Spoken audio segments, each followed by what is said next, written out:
লন্ডনে প্রধান উপদেষ্টার সঙ্গে এয়ারবাস ও মেনজিস কর্তাদের বৈঠক, বিমান প্রযুক্তি ও বিনিয়োগ নিয়ে আলোচনা। ব্রিটিশ এমপিদের সঙ্গে বৈঠকে উন্নয়ন সহযোগিতায় জোর। এলডিসি উত্তরণের প্রস্তুতি পর্বে কর সুবিধা কমছে দেশীয় শিল্পে, সক্ষমতা না বাড়িয়ে সুরক্ষা তুলে নেয় ক্ষুব্ধ ব্যবসায়ীরা। কর্মসংস্থান কমে বেকারত্ব বাড়ার শঙ্কা।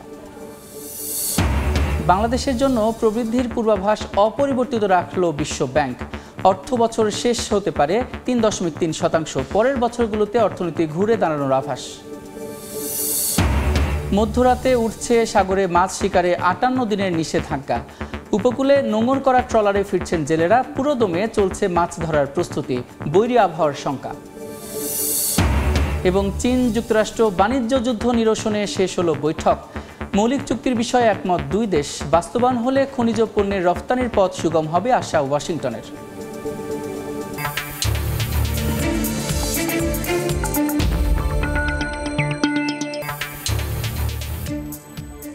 দেখছিলেন শিরোনাম। আমন্ত্রণ জানাচ্ছি দেশ ও দেশের বাইরের অর্থ বাণিজ্যের নানা খবর নিয়ে আমাদের নিয়মিত আয়োজন এ সময়ের বাণিজ্যে। আপনাদের সঙ্গে আছি আমি সাদিক হাসান ইমন। বাংলাদেশের সংস্কার প্রক্রিয়ায় সহযোগিতার প্রস্তাব দিয়েছে কমনওয়েলথ। লন্ডনের প্রধান উপদেষ্টার সঙ্গে বৈঠকে এই প্রস্তাব দেন সংস্থাটির মহাসচিব। এদিকে ব্রিটেনের সর্বদলীয় এমপি প্রতিনিধি দলের সঙ্গে বৈঠকে দ্বিপাক্ষিক সম্পর্ক এবং উন্নয়ন সহযোগিতা গুরুত্ব পেয়েছে। এছাড়া এভিয়েশন খাতের দুই জায়ান্ট প্রতিষ্ঠানের শীর্ষ কর্তাদের সঙ্গে বৈঠক করেন ডক্টর ইউনুস। লন্ডন থেকে শোয়েব কবিরের রিপোর্ট। মঙ্গলবার সকালে লন্ডনে পৌঁছে ডরচেস্টার হোটেলে চলে যান প্রধান উপদেষ্টা ডক্টর মোহাম্মদ ইউনুস। কিছুক্ষণ বিশ্রামের পরেই শুরু হয় পূর্ব নির্ধারিত বৈঠক। সবগুলো বৈঠকেই অনুষ্ঠিত হয় হোটেলের লবিতে। দুপুরে ডক্টর ইউনুসের সঙ্গে সৌজন্য সাক্ষাৎ করেন বিমান প্রস্তুতকারক প্রতিষ্ঠান এয়ারবাসের executive vice president Wouter van বার্স ও ম্যানজিস এভিয়েশনের executive vice president Charles Wiley. বিমান প্রযুক্তি ও বিনিয়োগ সহ পারস্পরিক আগ্রহের বিষয়ে আলোচনা করেন তারা। এরপর ব্রিটিশ অল পার্টি পার্লামেন্টারি গ্রুপের নেতারা সাক্ষাৎ করেন প্রধান উপদেষ্টার সঙ্গে। সাক্ষাতে বাংলাদেশ ও যুক্তরাজ্যের মধ্যকার কূটনৈতিক ও অর্থনৈতিক সম্পর্ক জোরদার, বাণিজ্য ও উন্নয়ন সহযোগিতার বিষয় উঠে আসে। বিকেলে অধ্যাপক ইউনুসের সঙ্গে হোটেলে আসেন কমনওয়েলথের মহাসচিব শার্লি আয়েরকর বোতচোয়ে। প্রথম দিনে সবশেষ বৈঠকে বাংলাদেশের সংস্কার প্রক্রিয়ায় সহযোগিতার প্রস্তাব দেন তিনি। ওনার একটানা মিটিং ছিল। প্রধান উপদেষ্টার প্রেস সেক্রেটারি শফিকুল আলম জানান, বাংলাদেশ ও যুক্তরাজ্যের মধ্যে কূটনৈতিক সম্পর্ক আরও গভীর করা এবং গণতান্ত্রিক প্রক্রিয়ার প্রতি আন্তর্জাতিক সম্প্রদায়ের আস্থা অর্জন এই সফরের মূল লক্ষ্য। ব্রিটেনে আসার one of the major issue হচ্ছে যে অ্যাসেট রিকভারি। আপনি জানেন যে বাংলাদেশের থেকে বিলিয়নস অফ ডলার্স চুরি হয়ে গেছে। যদিও সফরের প্রফেসর ইউনুসের ডেলিগেশনের সাথে না, বাট একসাথে এসছেন ডক্টর আব্দুল মোমেন এবং আহসান হাবিব মনসুর, আমাদের সেন্ট্রাল ব্যাংকের গভর্নর, এবং মোমেন সাহেব হচ্ছেন অ্যান্টি করাপশন কমিশনের চেয়ারম্যান। তাদের এই অ্যাসেট রিকভারিটা কিভাবে করা যায়, এটা একটা ওয়ান অফ দ্য বড় লক্ষ্য হচ্ছে এটা। সফরকালে ব্রিটিশ রাজা তৃতীয় চার্লসের কাছ থেকে কিংস হারমোনি অ্যাওয়ার্ড গ্রহণ করবেন প্রধান উপদেষ্টা। শুক্রবার বৈঠক করবেন বিএনপির ভারপ্রাপ্ত চেয়ারম্যান তারেক রহমানের সঙ্গে। লন্ডনে আসার পর থেকে জেনে এক মুহূর্ত বিশ্রাম নেই প্রধান উপদেষ্টা ডক্টর মোহাম্মদ ইউনুসের। প্রথম দিনেই একের পর এক বৈঠক, আর এতে উঠে আসে যুক্তরাজ্যের বিনিয়োগ, কূটনৈতিক সম্পর্ক, একই সাথে বাংলাদেশের ভবিষ্যতের দিক নির্দেশনা। এই সফর শুধুমাত্র আনুষ্ঠানিকতা নয়, আন্তর্জাতিক অঙ্গনে নতুন রূপে বাংলাদেশকে চিনিয়ে দেওয়ার এক সাহসী অগ্রযাত্রা। শোয়েব কবির, সময় সংবাদ, লন্ডন। এলডিসি উত্তরণের প্রস্তুতি হিসেবে বাজেটে কমছে নানা খাতে কর সুবিধা। এতে হ্রাস পাবে স্থানীয় শিল্প সুরক্ষা।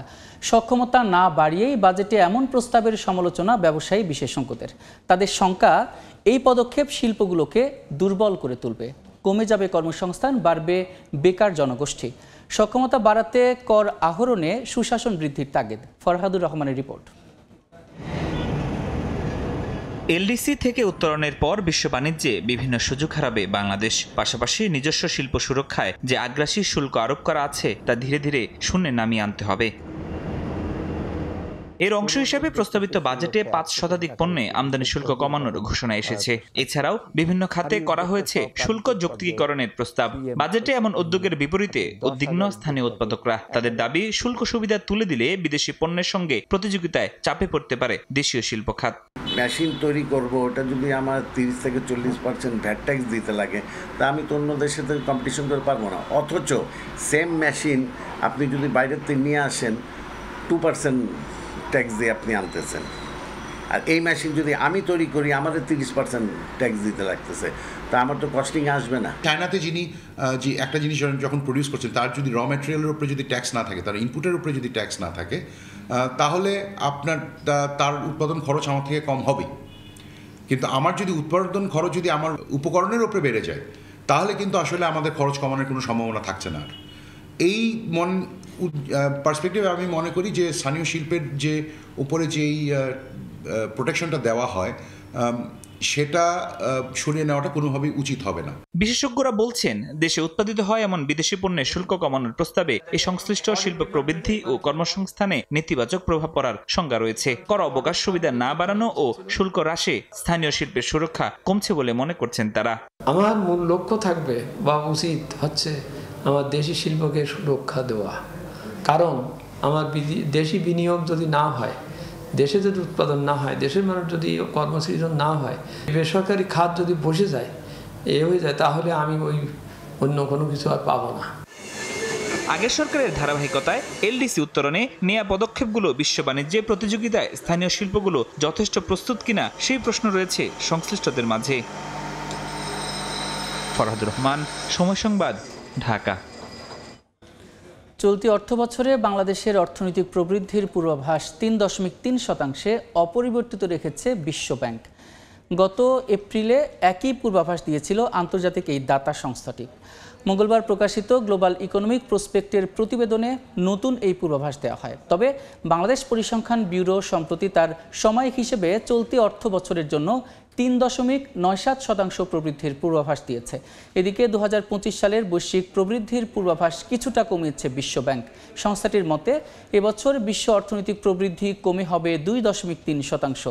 বলা হয়, উচ্চহারে শুল্ক আরোপ ও অনিশ্চয়তা বাড়ায় প্রায় সব অর্থনীতির জন্যই প্রতিবন্ধকতা তৈরি হয়েছে।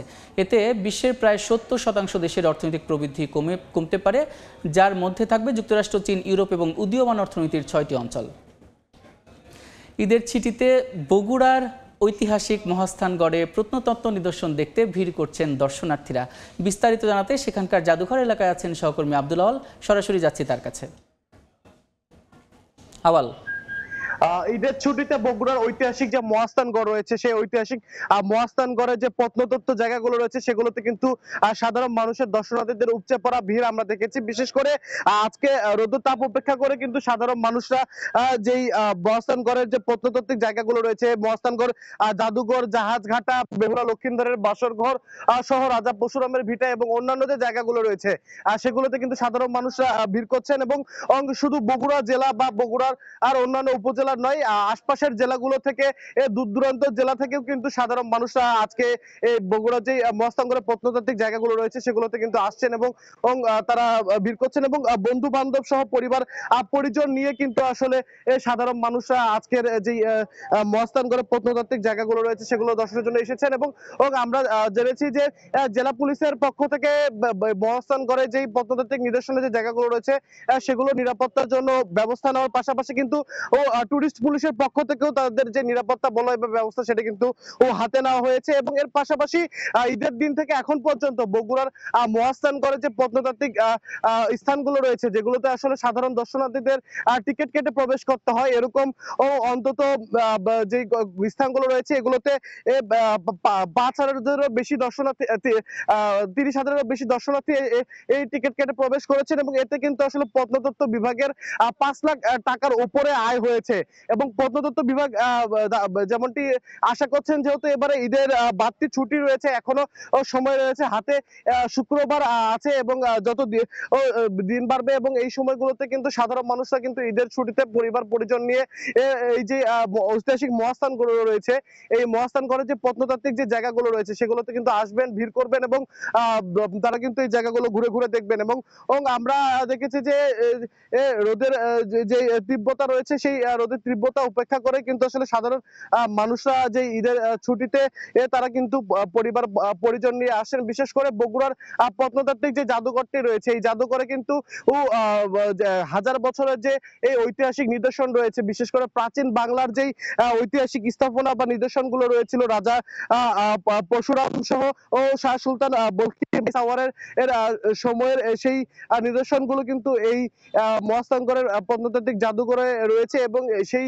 নিদর্শনগুলো দেখার জন্য কিন্তু আসলে সাধারণ মানুষরা সকাল থেকেই এই মহাস্থানগড়ে আসছেন এবং তারা কিন্তু ভিড় করছেন এবং এই যে মহাস্থানগড়ের যে ঐতিহাসিক প্রত্নতত্ত্ব নিদর্শনের যে সৌন্দর্য সেগুলো যেমন উপভোগ করছেন, পাশাপাশি কিন্তু মহাস্থানগড়ের আসলে যে প্রত্নতাত্ত্বিক যে জাদুঘর রয়েছে সেই জাদুঘরের ঐতিহাসিক যেই স্থাপনা এবং যেই নিদর্শনগুলো রয়েছে সেগুলো কিন্তু দেখছেন। এবং বেলা যত বাড়ছে ততই কিন্তু সাধারণ মানুষ এবং দর্শনার্থীদের ভিড় বাড়ছে মহাস্থানগড়ে এবং আশা করা হচ্ছে আরো দর্শনার্থী বেলা বাড়ার সঙ্গে সঙ্গে এখানে ভিড় করবেন।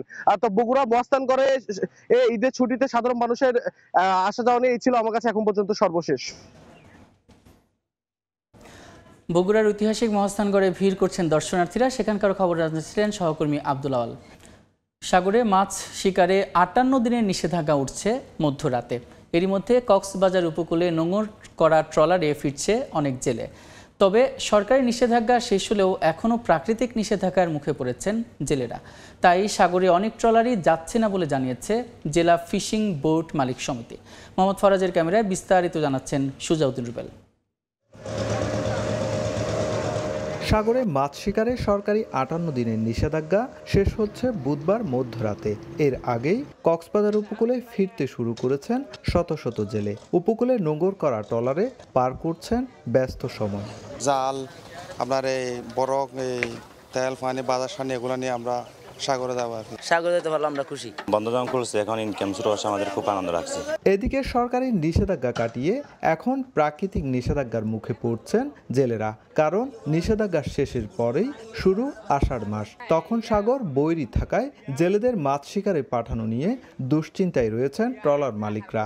আষাঢ় মাসে জ্বর তুফান অনেক বেশি হয়ে থাকে। আমরা কি জীবনের ঝুঁকি নিয়ে কি আমরা এখানে সাগরে কিভাবে যাব? খুব ঝুঁকিতে আছি আমরা। এখন যাব, মাছ পাবো কিনা, মাছ কি রকম হবে। আমাদের 30% বোটেই মাছ ধরার প্রস্তুতি নিয়েছে, আর 70% বোট মাছ ধরার প্রস্তুতি নেয় নাই। যেহেতু আমাদের কালকে বন্ধ শেষ, এর একদিন পরে থেকে আষাঢ় মাস শুরু, তাহলে এটা প্রাকৃতিকভাবে এমনি সাগরে মাছ ধরা বন্ধ হয়ে যাবে। যার কারণে আমাদের এইবার বন্ধটা 58 দিন বন্ধটা আমরা এটাকে 88 দিন হিসাবে বা 90 দিন হিসাবে নিচ্ছি। কক্সবাজারে যান্ত্রিক ও অযান্ত্রিক নৌযান রয়েছে 6784টি, আর নিবন্ধিত জেলের সংখ্যা প্রায় 65,000। সুজাউদ্দিন রুবেল, সময় সংবাদ, কক্সবাজার। গত কয়েকদিনের টানা বৃষ্টিতে নদ নদীর পানি বাড়ায় প্রভাব পড়েছে চলন বিলে। সিরাজগঞ্জ এবং নাটোরের 5 উপজেলা তলিয়ে গেছে শত শত বিঘা ফসলি জমি। পাশাপাশি ধান কাটায় দেখা দিয়েছে শ্রমিক সংকট। তবে ক্ষতিগ্রস্ত কৃষকদের তালিকা করে প্রণোদনা দেওয়ার আশ্বাস কৃষি বিভাগের। অমৃত সেনের ছবিতে রিঙ্কু কুণ্ডু রিপোর্ট। পানির নিচে তলিয়ে কৃষকের স্বপ্নের সোনালী ফসল। অসমে চলন বিলে হঠাৎ পানি বেড়ে যাওয়ায় এই অঞ্চলে শত শত হেক্টর জমির ফসল পানির নিচে। কোমর বা গলা পানিতে দাঁড়িয়ে ধান কাটার চেষ্টা নিরুপায় কৃষকদের। গত কয়েকদিনের টানা বৃষ্টিতে নদ নদীর পানি বৃদ্ধি পায় প্রভাব পড়েছে চলনবিল অঞ্চলে। এতে সিরাজগঞ্জের তারাস, উল্লাপাড়া ও শাহজাদপুরের শত শত হেক্টর জমির ফসল ক্ষতিগ্রস্ত হয়েছে। শ্রমিক সংকটে বেড়েছে ধান কাটার খরচ। ক্ষতিগ্রস্ত নাটোরের সিংড়া ও গুরুদাসপুর উপজেলার বিস্তীর্ণ অঞ্চলের ফসলও। চরম লোকসানের মুখে এই অঞ্চলের কৃষক। বিল অঞ্চলে যত জমি আছে অর্ধেক কাটা গেছে আর অর্ধেক ডুবে গেছে। হঠাৎ করে আকস্মিক বন্যা হয়, ব্যাপক ক্ষতি হয়েছে। ধান মনে করেন যে সব বন্যার পানি ডুবে গেছে। অনেক ধান তলায় আছে, কামলা পাইতেছে না, যে খরচা হয়েছে তার কিছুই উঠবে না, সব লস যাবে। ক্ষতিগ্রস্ত কৃষকদের তালিকা তৈরি করে প্রণোদনার আওতায় আনার আশ্বাস কৃষি বিভাগের। মাঠ পর্যায়ে উপগ্রাহকের কৃষি কর্মকর্তাদের সঙ্গে শুরু করে আমাদের সকলের ছুটি বাতিল করা হয়েছে এবং তারা সার্বক্ষণিক কৃষক ভাইদের পরামর্শ দিয়ে আসতেছে এবং উপজেলা প্রশাসনও সার্বিকভাবে সকল ধরনের সহায়তা দিয়ে আসতেছে যাতে বাকি ধানটুকু তারা নির্বিঘ্নে কর্তন করে। স্থানীয় কৃষকদের তথ্য মতে আকস্মিক বন্যায় চলনবিল অঞ্চলের তারাস ও শাহজাদপুরে ক্ষতিগ্রস্ত হয়েছে 113 হেক্টর জমির ফসল। রিঙ্কু কুন্ডু, সময় সংবাদ, সিরাজগঞ্জ। অবকাঠামো, সড়ক, যোগাযোগ ও ড্রেনেজ ব্যবস্থার বেহাল দশা রয়েছে। গ্যাস, পানি, বিদ্যুৎ এবং নিরাপত্তার সমস্যাও। নানা সমস্যায় জর্জরিত রাজশাহী অঞ্চলের বিসিক শিল্পনগরী। এই কারণে উদ্যোক্তারা মুখ ফিরিয়ে নিচ্ছেন এই বিসিক থেকে। কর্তৃপক্ষ বলছে সংকট নিরসনে কাজ করছেন তারা। মওদুদ রানার প্রতিবেদন। ছোট উদ্যোক্তা তৈরি এবং ক্ষুদ্র ও কুটির শিল্প উদ্যোক্তাদের ব্যবসা বাণিজ্য এগিয়ে নিতেই জন্ম বিসিকের। যদিও রাজশাহীতে সে বাস্তবতা ভিন্ন। একাধিক প্লট নিয়ে শিল্পনগরীর অধিকাংশই দখল বড় বড় প্রতিষ্ঠানের। বড় প্রতিষ্ঠানগুলো কারখানা, বিক্রয় কেন্দ্র একসঙ্গে করে নিয়মের ব্যত্যয়ে নিজস্ব উৎপাদিত নয় এমন পণ্য বিক্রি করছে। বড়দের ভিড়ে হারিয়ে যাচ্ছে ছোট ছোট প্রতিষ্ঠান। ক্ষুদ্র ও কুটির শিল্প সমিতির নামে আমরা ওখানে যা দেখি তার ঠিক উল্টো, বরং ওখানে বড় বড় শিল্প কলকারখানা গড়ে উঠছে। নগরীর ছপুরায় অবস্থিত পুরাতন বিসিক শিল্পনগরীর ভাঙা সড়ক, ড্রেনগুলো বেহাল দশা, নেই প্রাচীর, প্রায় চুরি হয় বিদ্যুতের তার। অনেক কলকারখানা বন্ধ, দাম বাড়ায়, গ্যাস ঠিকমতো পায় না, পানির যে নিষ্কাশনগুলো হয় না, ড্রেনে সবসময় ময়লা আবর্জনা থাকে। পুরাতন বিসিকের অব্যবস্থাপনায় উদ্যোক্তাদের রাজশাহী বিসিক শিল্পনগরী 2-এ প্লট নিতে কমেছে আগ্রহ। এছাড়াও সিইটিপি না থাকা, অস্বাভাবিক দাম সহ নানা প্রতিবন্ধকতার কারণে 286টি প্লটের বিপরীতে বরাদ্দ হয়েছে মাত্র 45টি। যারা ব্যবসায়িক আছে তারা চিন্তা করে যে আমি বিসিকের প্লট নিয়ে যে মানে ঝামেলায় পড়বো, এই ঝামেলা এড়িয়ে জন্য দেখা যাচ্ছে যে নিজেরাই ব্যক্তিগতভাবে অর্থে কম দামে অন্য কোনো জায়গায় জমি কিনে সেই জমি ডেভেলপ করে তারাই ওখানে ফ্যাক্টরি করতেছে। নওগাঁ বিসিকে শিল্প ইউনিট 53টি, কাগজে কলমে 50টি সচল দেখানো হলেও ভালোভাবে চালু রয়েছে 8 থেকে 10টি। সিরাজগঞ্জ বিসিকের প্রধান সড়কের সংস্কার কাজ বন্ধ থাকায় পণ্য পরিবহনে ভোগান্তির শেষ নেই। অবকাঠামোগত অব্যবস্থাপনা সহ নানা সমস্যার একই চিত্র বগুড়া বিসিকেও। অফিসিয়ালি আমরা জানাই, কিন্তু তাদের বক্তব্য হচ্ছে যে আমাদের এখানে আয় কম, আমরা এই জন্য এখানে মানে উন্নয়নের বরাদ্দ কম পাই। বিসিকের শীর্ষ এই কর্মকর্তা বলছেন অবকাঠামো সহ সব রকম সংকট নিরসনে কাজ করছেন তারা। 300 একরের যে আমাদের দ্বিতীয় শিল্প পার্ক প্রস্তাবনায় আছে, এটি বগুড়ার জন্য খুবই দরকার বলে আমি মনে করি। সর্বোপরি উত্তরবঙ্গ সহ দেশের অর্থনীতিতে একটা বড় ইতিবাচক প্রভাব পড়বে বলে আমি বিশ্বাস করি। পর্যায়ক্রমে রাজশাহী বিভাগের উদ্যোক্তাদের সঙ্গে কথা বলে সব সমস্যা সমাধানের আশ্বাস বিসিকের ঊর্ধ্বতনদের। মওদুদ রানা, সময় সংবাদ, রাজশাহী। চাহিদার বিপরীতে পর্যাপ্ত যোগান নিয়ে শঙ্কা থাকায় বিশ্ববাজারে বাড়ছে সয়াবিনের দাম। একই সঙ্গে ঊর্ধ্বমুখী গমের দামও। তবে সপ্তাহ ব্যবধানে কমেছে পাম তেল এবং সূর্যমুখীর দর। সরবরাহ সংকট, অনিশ্চিত আবহাওয়া ও বৈশ্বিক চাহিদা বাড়ার বিষয়টি সামনে রেখে আন্তর্জাতিক বাজারে বাড়ছে সয়াবিনের দাম। বুধবার ট্রেডিং ইকোনমিক্সের তথ্য বলছে প্রতি বুশেলের দাম বেড়ে হয়েছে $1058। সপ্তাহ ব্যবধানে দাম বেড়েছে 1.27%। বাজারে পর্যাপ্ত সরবরাহ নিয়ে শঙ্কা কেটে যায় বাড়ছে গমের দামও। এদিন বুশেল প্রতি দাম বেড়ে দাঁড়িয়েছে $336। যদিও সপ্তাহ ব্যবধানে দাম কমেছে 1.45%। এদিকে উৎপাদন ও মজুদ বাড়ায় আন্তর্জাতিক বাজারে পাম তেলের দাম সপ্তাহ ব্যবধানে 1.85% কমেছে। তবে বুধবার দাম কিছুটা বেড়ে প্রতি টন হয়েছে ৩,৮৭৭ রিঙ্গিত। সূর্যমুখী তেলের দামও সপ্তাহ ব্যবধানে কমেছে 4.36%। প্রতি টনের দাম দাঁড়িয়েছে $1,248। ইয়ানুর শিফাত, সময় সংবাদ। বাণিজ্য যুদ্ধ নিরসনে যুক্তরাষ্ট্র এবং চীনের প্রতিনিধি দলের আলোচনা শেষ হয়েছে। বিশ্বের দুই বৃহত্তম অর্থনীতির মধ্যে চলমান বাণিজ্য উত্তেজনা কমাতে একটি মৌলিক চুক্তির কাঠামোতে একমত হয়েছে যুক্তরাষ্ট্র ও চীন, যার চূড়ান্ত সিদ্ধান্ত নেবেন মার্কিন প্রেসিডেন্ট ডোনাল্ড ট্রাম্প এবং চীনের প্রেসিডেন্ট শি জিনপিং। এদিকে মার্কিন বাণিজ্য মন্ত্রী জানান, চুক্তিটি বাস্তবায়িত হলে বিরল খনিজ এবং চুম্বকজাত পণ্যের রপ্তানি নিষেধাজ্ঞা তুলে নেওয়ার পথ সুগম হবে। বাণিজ্য যুদ্ধ নিরসনে যুক্তরাজ্যের লন্ডনে বৈঠক করেন যুক্তরাষ্ট্র ও চীনের প্রতিনিধি দল। গণমাধ্যম আল জাজিরা জানায়, স্থানীয় সময় সোমবার ল্যানচেস্টার হাউসের এই বৈঠকে যুক্তরাষ্ট্রের পক্ষে আলোচনায় অংশ নেয় অর্থমন্ত্রী স্কট বেসেন্ট, বাণিজ্য মন্ত্রী হাওয়ার্ড লুটনিক এবং বাণিজ্য প্রতিনিধি জেমিসন গিয়ার। অন্যদিকে চীনের পক্ষে প্রতিনিধিত্ব করেন উপপ্রধানমন্ত্রী হে লিফেং।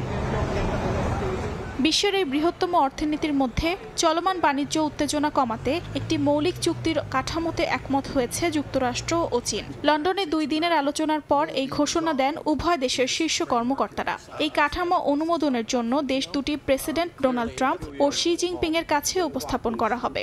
এরপর চূড়ান্ত সিদ্ধান্ত নেবেন মার্কিন প্রেসিডেন্ট ডোনাল্ড ট্রাম্প ও চীনের প্রেসিডেন্ট শি জিনপিং। এই বৈঠকের বিষয়বস্তু ছিল চীনের বিরল খনিজ রফতানি, যা স্মার্টফোন থেকে শুরু করে বৈদ্যুতিক গাড়ির মতো আধুনিক প্রযুক্তি তৈরিতে অত্যন্ত গুরুত্বপূর্ণ।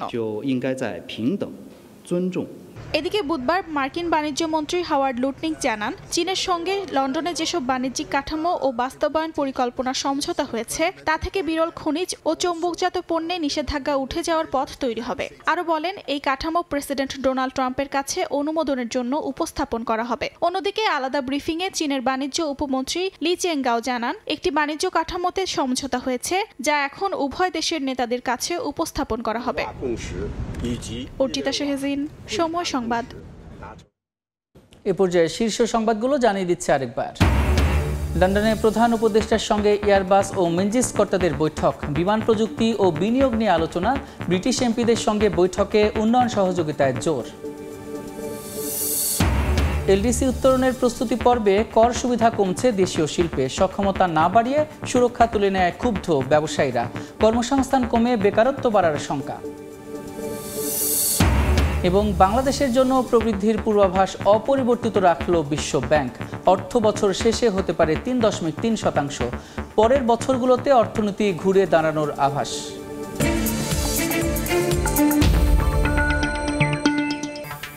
এই ছিল এই সময়ের বাণিজ্যে, সঙ্গে থাকুন সময়ের।